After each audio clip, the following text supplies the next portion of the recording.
मैंने उसी सोच को लेकर ये निर्णय लिया कि ऐसे युवाओं को, क्योंकि राजनीतिक दल ये नेता अपने चाटुकार और गुलामों को टिकट देते हैं, ये ईमानदार ऑनेस्ट पढ़े लिखे उस धरातल के किसी युवा को आगे नहीं बढ़ाते। देखिए, संगठन ये हमने शुरुआत कर दी है और 1 नवंबर को हमारी जींद की रैली में मुख्य धारा के लोगों को ही हम घोषणा करेंगे और हम संगठन बहुत अच्छे लोगों का संगठन बनाएंगे जो सूझबूझ वाले और पढ़े लिखे हों। हम ऐसे किसी चले हुए कारतूस को नहीं जोड़ेंगे, हम धरातल के लोगों को जोड़ेंगे। रही बात, ये सारी पार्टियों की सच्चाई हरियाणा प्रदेश के लोग जान चुके हैं। जो उस धरातल रूट के होंगे उनको हम राजनीति मंच पे लेके आएंगे। राजनीतिक प्लेटफॉर्म मुहैया करा रहे हैं हरियाणा जन सेवक पार्टी का, और आप देखिएगा आने वाले समय में ये बहुत बड़ी क्रांति बनकर इस प्रदेश के अंदर भूचाल लाने का। किसको हराने की मंशा है? Bharatiya Janata party, JJP, Congress? भ्रष्टाचार और लूट की राजनीति को, और उसका मेन सबसे बड़ा सोर्स, सबसे बड़ा आज की डेट में हरियाणा प्रदेश के अंदर भाजपा और जजपा सरकार है। मैं महम से चुनाव लड़ूंगा। मेरा जो कर्म स्थली, मेरी राजनीतिक जननी, वो महम की जनता है। मेरे को, मैं महम से चुनाव लड़ूंगा। वहां से उचाना से किसी उचाना के किसान मजदूर के बेटे को चुनाव लड़ाऊंगा। नमस्कार, पंजाब केसरी टीवी में आपका स्वागत है। इस बार हरियाणा में विधानसभा चुनाव में एक और राजनीतिक दल दिखाई देगा और उस राजनीतिक दल की शुरुआत हो चुकी है, हरियाणा जन सेवक पार्टी। और उस पार्टी के संयोजक है बलराज कुंडू, जो महम से निर्दलीय विधायक है। उनसे बात करते हैं। कुंडू साहब, क्या मंशा? एक विधायक के तौर पे तो आपने काम किया, अब एक राजनीतिक दल तैयार करने की क्यों जरूरत पड़ गई? देखिए, जन सेवा की सोच वाले लोगों ने ये निर्णय लिया कि मेरा जो अनुभव रहा है विधानसभा के अंदर, मैं पिछले 4 साल होने को जा रहे हैं, हर वर्ग की मैंने आवाज उठाई और हर जेन्युइन इश्यूज को मैंने वहां पुरजोर अपनी तरफ से पूरा प्रयास किया है। लेकिन जिस प्रकार से मैंने वहां के हालात देखे कि उस जेन्युइन इश्यूज पे कोई भी साथ देने को तैयार नहीं, राजनीति के अंदर अच्छी छोटी सोच बन चुकी है। यानी मैं एक चीज प्रदेश के लिए बोल रहा हूं और उसमें कोई दल और कोई और नेता मेरे साथ ये कहने को, मेरे को देखने को मिला, हाँ बिल्कुल ये बलराज कुंडू ठीक बोल रहा है, उनमें खुद में बोलने की हिम्मत नहीं। मैं बोलता हूं तो मेरा साथ देने के लिए भी उनको कभी मैंने नहीं देखा। उस पीड़ा को देखकर मुझे महसूस हुआ कि यहाँ जिस प्रकार का ये चूहे बिल्ली का खेल खेलते हैं, सब अंदर खाते एक हैं। इस प्रदेश के लिए जो है ना, जन सेवा की सोच वाले अच्छे ऊर्जावान और उस ग्रामीण अंचल के ऐसे युवाओं को प्लेटफॉर्म देना होगा जो उस दर्द और तकलीफ को जानने वाले हों, जो उसको लिए यहाँ पे लड़ें, उसके लिए आवाज उठाएं।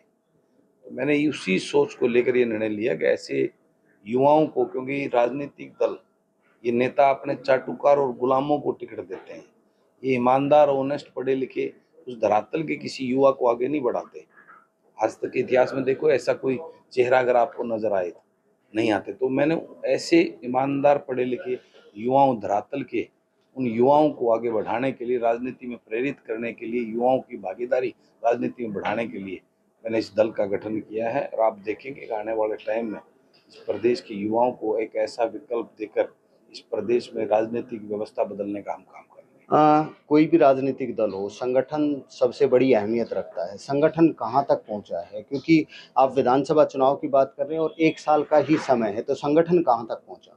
देखिए, संगठन ये हमने शुरुआत कर दी है और 1 नवंबर को हमारी जींद की रैली में मुख्य धारा के लोगों को ही हम घोषणा करेंगे और हम संगठन बहुत अच्छे लोगों का संगठन बनाएंगे जो सूझबूझ वाले और पढ़े लिखे हों, जिनके अंदर जन सेवा की सोच का एक ऐसा जज्बा हो, जिसके लिए उनके अंदर एक तड़प हो, एक ललक हो।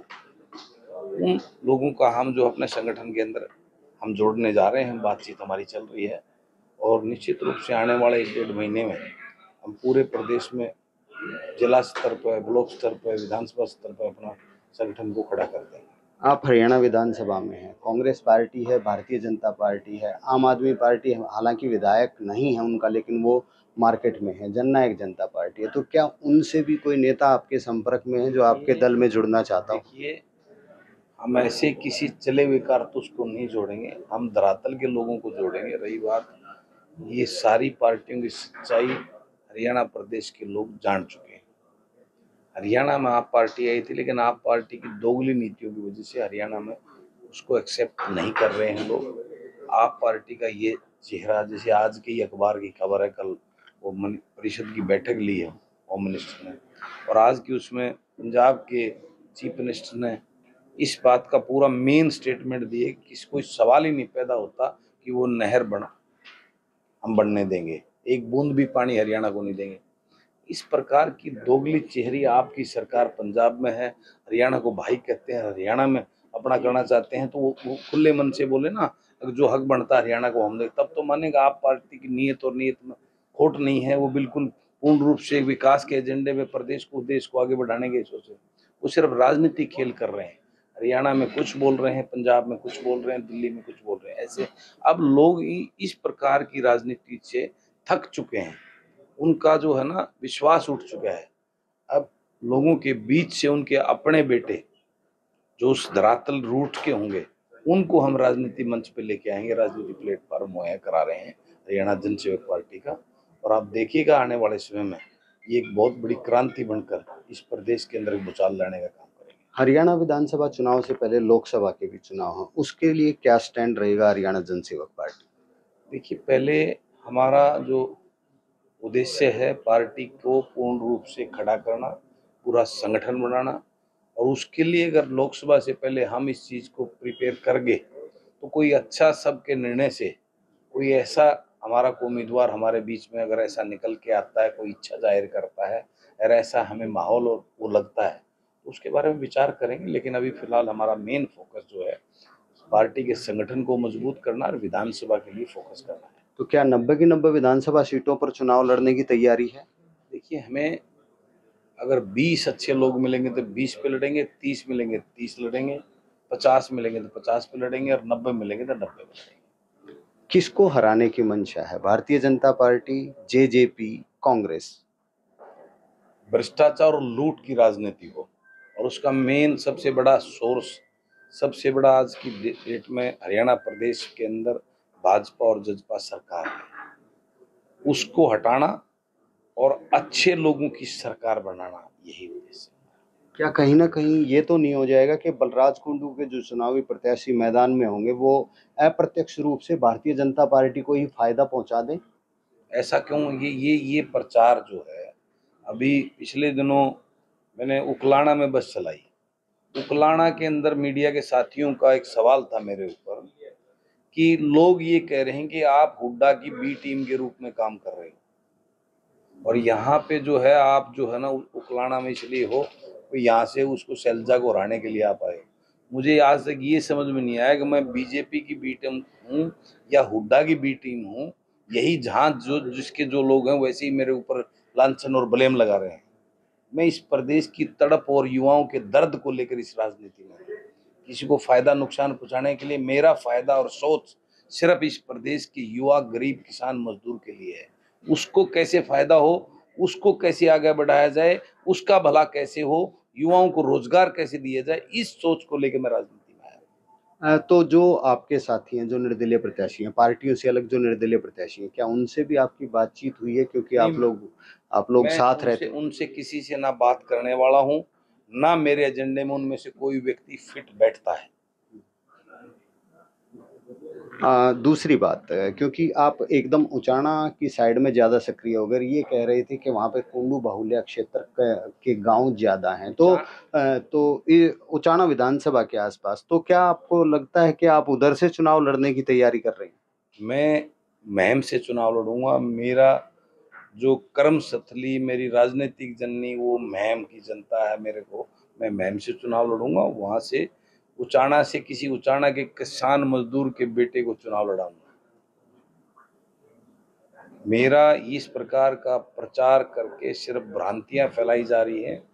यहाँ के जो राजनीतिक विपक्षी लोग मेरे हैं उनके द्वारा, इससे ज्यादा कुछ नहीं। मैं उचाना से, उचाना के किसान मजदूर के घर में जन्मे ऐसे बेटे से उन दोनों राजघरानों को अब की बार हराने का काम करूंगा, ये आपसे वादा करता हूँ। तो मतलब कुल मिला के मुख्यमंत्री बनने की तैयारी की तरफ कदम बढ़ा दिया आप लोगों ने? मैं मुख्यमंत्री नहीं, लेकिन इस प्रदेश की कुर्सी पे बैठने वाला जो भी मुख्यमंत्री होगा उसका रिमोट कंट्रोल जो ना किसान मजदूर के बेटे के हाथ में होगा, ये जरूर मेरी मंशा है। तो प्रदेश में ऐसे क्या मुद्दे देखते हैं जिनको लेकर के आप जनता के बीच जाओगे और अपनी पार्टी को खड़ा करेंगे? ये प्रदेश के बीच में तो इतने मुद्दे हैं। सबसे बड़ा मुद्दा जो है आज बेरोजगारी का है। आज प्रदेश का युवा पूर्ण रूप से हताश और निराश है। आज प्रदेश का किसान का बुरा हाल है। आज प्रदेश का जो गरीब तबका है वो बेचारा, उसका फैमिली आईडी के नाम पर राशन कार्ड काट दिए, पेंशनें काट दी, उसका बेहाल कर रखा है। आज प्रदेश का हर वर्ग का कर्मचारी, मास्टर हो, वकील हो, मास्टर हो, क्लर्क हो, डॉक्टर हो, आशा वर्कर हो, सरपंच हो, प्रदेश का हर व्यापारी, कर्मचारी, हर वर्ग आज प्रदेश सरकार की नीतियों की वजह से इतना पीड़ित और परेशान है। तो राजनीतिक दल का एक और एजेंडा होता है कि चुनावी घोषणा पत्र, क्या वो अभी तैयार होगा शुरुआत में या बाद में आप लोग शुरू करेंगे? 1 नवंबर को अपनी रैली में अपना मैनिफेस्टो जारी करेंगे। उस दिन आप अपनी क्या एजेंडा, क्या रोड मैप, किस मिशन पे हमने ये पार्टी बनाई है और क्यों बनाई है, ये लोगों के बीच में लेके जाएंगे। चुनाव आयोग में रजिस्टर्ड हो चुकी है पार्टी? बिल्कुल रजिस्टर्ड हो चुकी है, और उसकी तो रजिस्टर्ड होने के बाद ही हमने चंडीगढ़ से उन टीम के साथियों ने इस बात की घोषणा की थी। और अब 1 नवंबर को पूरी टीम, जन सेवा की सोच वाली वो टीम, अपने उस रोड मैप को और एजेंडे को लोगों के बीच में उस दिन लेके जाएगी, और वो अपना झंडा और डंडा लोगों के सामने अनाउंस करेगी। तो बलराज कुंडू ने साफ तौर पर ऐलान कर दिया है कि जो हरियाणा जन सेवक पार्टी है वो ऐसे युवा चेहरों को राजनीति में उतारने के लिए बनाई गई है जो हरियाणा की व्यवस्था को परिवर्तन करेंगे, और जो 1 नवंबर को जींद में उनकी रैली होगी उसमें इस पार्टी के सारे एजेंडे जनता के सामने रखे जाएंगे। और उन्हें जो उम्मीद है, हरियाणा विधानसभा चुनाव के जब नतीजे आएंगे तो उनका ये मानना है कि प्रदेश में सरकार चाहे कोई भी बने, उसका रिमोट कंट्रोल हरियाणा जन सेवक पार्टी के नेताओं के हाथ में होगा। रोहतक से मैं दीपक भारद्वाज, पंजाब केसरी। हमसे जुड़े रहने के लिए हमारे YouTube चैनल को सब्सक्राइब करें और नई वीडियो की नोटिफिकेशन के लिए बेल आइकॉन को दबाएं। अगर आप ये वीडियो Facebook पर देख रहे हैं तो लाइक जरूर करें और ज्यादा से ज्यादा शेयर करें। धन्यवाद।